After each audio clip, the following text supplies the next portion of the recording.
Journée internationale de lutte contre les violences faites aux femmes. Merci Marlène Schiappa d'être avec nous. Vous signez un documentaire événement qui sera diffusé ce soir sur C8 à partir de 21h20. Il y a de nombreux témoignages, on en a entendu un juste avant le flash et la pause publicitaire. Marlène Schiappa, qu'est-ce qui fonctionne en France dans la lutte contre les violences conjugales et qu'est-ce qui ne fonctionne pas aujourd'hui ?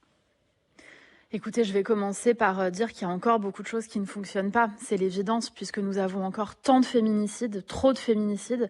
Vous l'avez dit, tous les 3 jours, voire tous Une les 2 femme jours et meurt demi. sous les coups d'un conjoint en ex-conjoint tous les 3 jours, effectivement. Exactement. Et quand on y pense, c'est une régularité glaçante, Mmh. année après année, depuis des générations.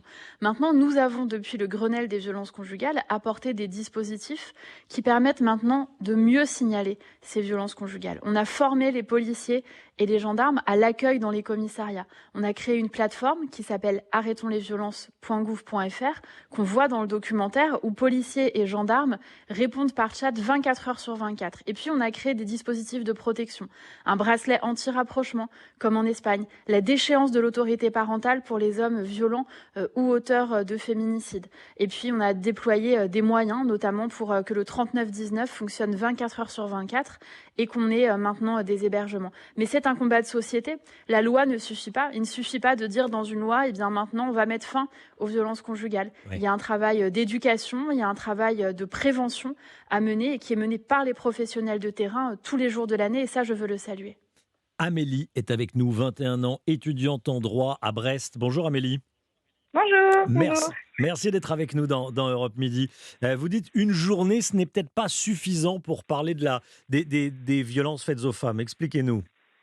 Non, je pense qu'une journée, c'est peut-être pas suffisant Mmh. parce que les violences, comme vous dites, elles s'arrêtent pas en une journée, c'est tous les 3 jours. Mais je pense que c'est pas suffisant. Il faudrait que ce soit au boulot, ce soit des préventions dès l'école primaire.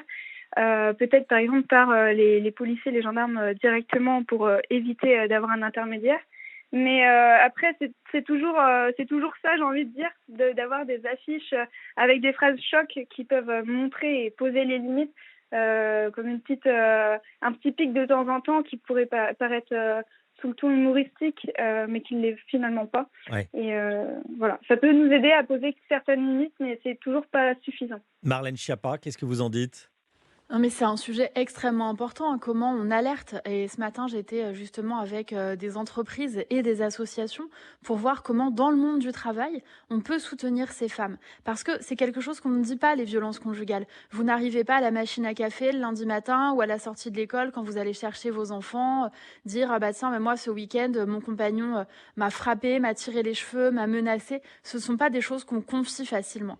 Et c'est vrai que pour les personnes qui travaillent, avoir sur leur lieu de travail des collègues, des témoins qui peuvent les aider, ou avoir par exemple dans leur quartier des voisins qui soient vigilants et qui appellent la police, c'est important. Quand on voit qu'il y a un incendie par exemple ou un cambriolage dans la maison d'en face, on appelle la police sans se poser de questions. Quand on entend des cris de violence conjugale ou de violence contre les enfants, on doit aussi appeler la police sans se poser de questions. Dans l'extrait du documentaire qu'on a entendu il y a quelques instants, on entendait il se moquait de moi, il m'insultait même sur le ton de l'humour et c'est inacceptable.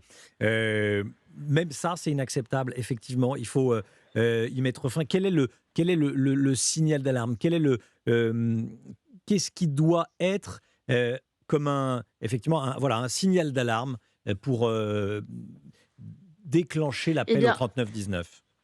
Eh bien, en fait, on a beaucoup, débattu ces derniers temps de savoir si, une gifle, c'était grave ou pas, si c'était Mmh. acceptable ou pas.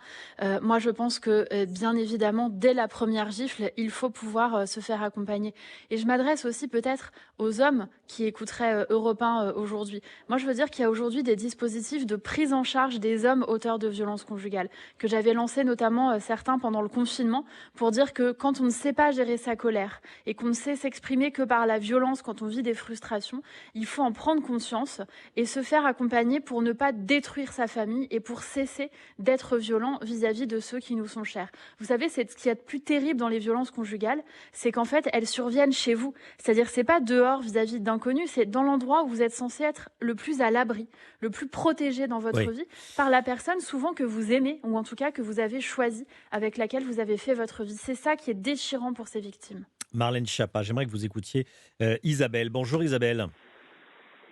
Bonjour, Bonjour. bonjour Vous, Marlène, bonjour. vous nous appelez de Metz, Isabelle. Merci d'être avec nous en direct dans Europe Midi.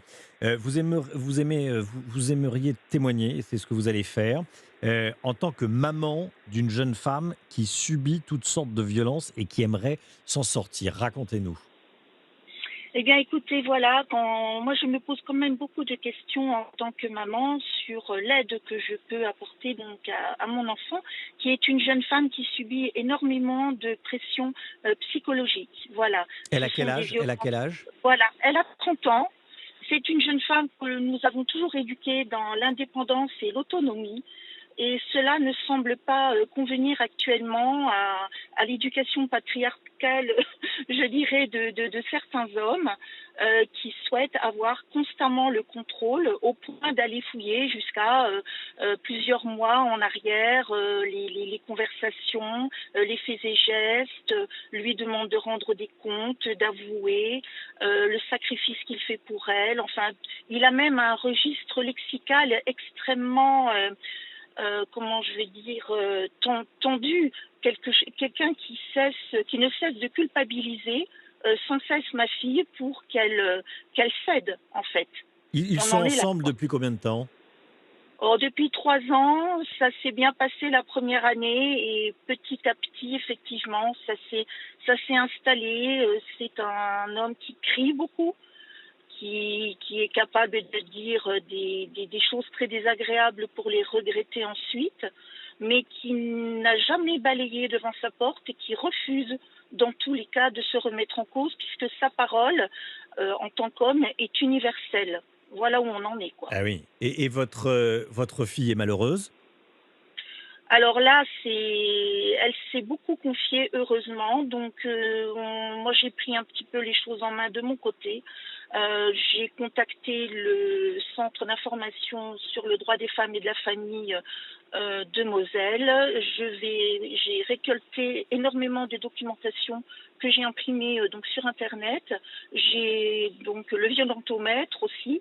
Et tout ça, nous en parlons régulièrement. Elle vient se réfugier chez nous, mais néanmoins, elle travaille assez loin de notre domicile en tant que parent, et donc nous ne pouvons pas non plus être constamment avec elle pour la protéger. Ce Mais sont des violences psychologiques ou également physiques? non, psychologique uniquement. Hmm. Mais c'est très dur, c'est très très dur. Marlène Schiappa, qu'est-ce que ce témoignage vous inspire?